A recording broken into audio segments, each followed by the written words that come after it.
93 test matches में 439 wickets, 26 बार 5 wicket haul और 3 बार 10 wickets hall.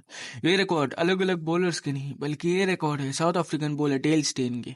150 kilometre की स्पीड के साथ स्विंग कराना कुछ रेयर बॉलर ही कर पाया है और डेल स्टेन उसमें से एक है। आज हम उस डेल स्टेन के बारे में बात करने वाले हैं जो अपनी गेंदबाजी से पूरी क्रिकेटिंग वर्ल्ड को हिला के रखा हुआ था, जो 150 किलोमीटर पर आवर की स्पीड के साथ साथ स्विंग करा सकता था एंड जो अपने एरा में कई सालों तक नंबर 1 भी था, जो सचिन तेंदुलकर से लेके रोहित शर्मा तक सबको परेशान करता था।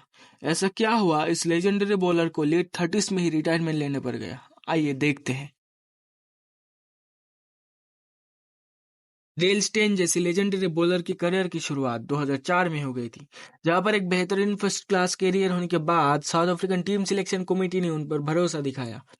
2004-5 में होने वाली टेस्ट सीरीज के स्क्वाड में उनको सिलेक्ट कर लिया गया। उनका डेब्यू टेस्ट मैच बहुत शानदार जाता है। He's got him. That's just what South Africa wanted. Test में वो 3 विकेट्स ले लेते हैं और अगले 2 मैचों में कॉम्बाइन 5 विकेट्स ही ले पाते हैं और उन्हें 4th टेस्ट से ड्रॉप भी कर दिया जाता है। अनफॉर्चुनेटली वो टेस्ट मैच इंग्लैंड 77 रनों से जीत भी जाता है। बात करें रॉ पेस की या वेरिएशन की, तो उनमें डेल स्टेन अपना मैक्सिमम पोटेंशियल रीच कर रहे थे, पर उनका प्राइम आना भी बाकी था, जो 2007 से लेके 2011 तक था। जितना मेहनत उन्होंने पिछले कुछ सालों में करी थी वो सब रंग देने वाली थी, क्योंकि दुनिया को अब एक ऐसा फास्ट बॉलर मिलने वाला था जो किसी ने उस समय में सोची भी नहीं होगी। हमने उस पॉइंट तक फास्ट बॉलर तो कहीं देखे थे, जैसे Michael Holding, Brett Lee, Glenn McGrath, Wasim Akram, Shoaib Akhtar, जिनमें से कुछ के पास रॉ पेस थी और कुछ के पास स्विंग। लेकिन दोनों चीजों को कंबाइन करके डेडली मिक्सचर पकड़ा देना, ऐसा कुछ जादू डेल स्टेन दिखाने वाले थे, जो कि सभी के लिए नया होने वाला था। 2007 में डेल स्टेन अपने पीक को पकड़ना स्टार्ट करते हैं। वो 2006-7 वाली सीरीज आखिर कौन ही भूल सकता है, जहां टेस्ट मैच हारने के बाद भी डेल स्टेन के 6 विकेट्स हॉल के बदौलत साउथ अफ्रीका ने एक बार फिर अपने घर में इंडिया को टेस्ट मैच में हरा दिया था। 3 टेस्ट मैच खेलने के लिए साउथ अफ्रीका की टीम इंडिया जाती है। कोई ओवरसीज टीम कितने भी स्ट्रांग हो, वो इंडिया में आके टेस्ट सीरीज में क्या हाल होता है वो हमें पता ही है।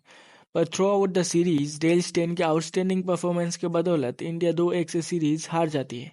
ऐसा हिस्ट्री में पहली बार हो रहा था कि कोई ओवरसीज प्लेयर इंडिया में आके ऐसे ब्रूटल बॉलिंग और रॉ पेस के साथ डोमिनेट कर रहा हो।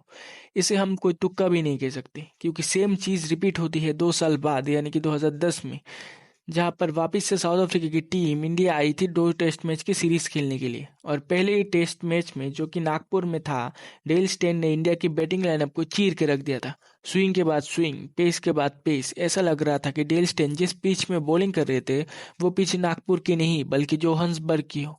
उसी इंडियन पिच में कुछ ही ओवर्स में डेल स्टेन ने बॉल को रिवर्स स्विंग करना भी स्टार्ट कर दिया था। किसी को समझ नहीं आ रहा था कि उस दिन डेल स्टेन ने इतना परफेक्शन और एक्यूरेसी के साथ ये सब कुछ कैसे किया।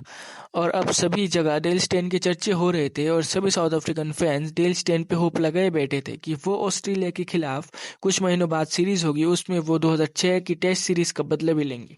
और एग्जैक्टली ऐसा ही होता है। साउथ अफ्रीका की टीम 2008-9 में ऑस्ट्रेलिया जाती है और 16 सालों बाद पहले टीम बन के रह जाती है जो ऑस्ट्रेलिया को उन्हीं के घर पे हराया हो। इस विक्ट्री के hero as usual Dale Steyn होते हैं। वो हार जितना ऑस्ट्रेलिया के लिए शर्मनाक थी, उतनी ही गर्व की बात थी साउथ अफ्रीका और डेल स्टेन दोनों के लिए।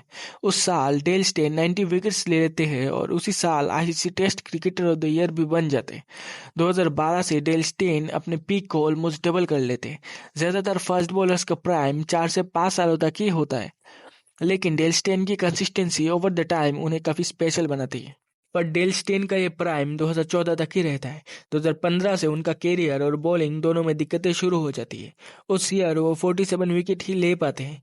2006 के बाद ऐसा पहली बार था कि डेल स्टेन ने एक साल में 50 विकेट्स भी ना लिए हो, जिससे पता चलता है कि उनका डाउनफॉल वहां से शुरू हो चुका था। डेल स्टेन का डाउनफॉल 2019 तक चलता है। इसके बाद फाइनली वो रिटायरमेंट ले लेते हैं। इस डाउनफॉल की वजह उनके साथ होने वाली इंजरीज थी। फास्ट बॉलर हो और इंजरीज ना हो, ऐसा हो सकता है क्या? पर डेल स्टेन को इतना फ्रीक्वेंट इंजरीज थी कि वो कमबैक कर ही नहीं पाए। डेल स्टेन अपना career 439 test wicket, 195 ODI wicket और 64 टी20 विकेट के साथ खत्म कर देते हैं। 2021 में सारे फॉर्म्स ऑफ क्रिकेट से रिटायरमेंट ले लेते हैं। डेल स्टेन बाकी फास्ट बॉलर से काफी अलग और एग्रेसिव थे और उनके इस एग्रेसिव नेचर ने उन्हें एक ब्रूटल फास्ट बॉलर बनने में काफी मदद करी।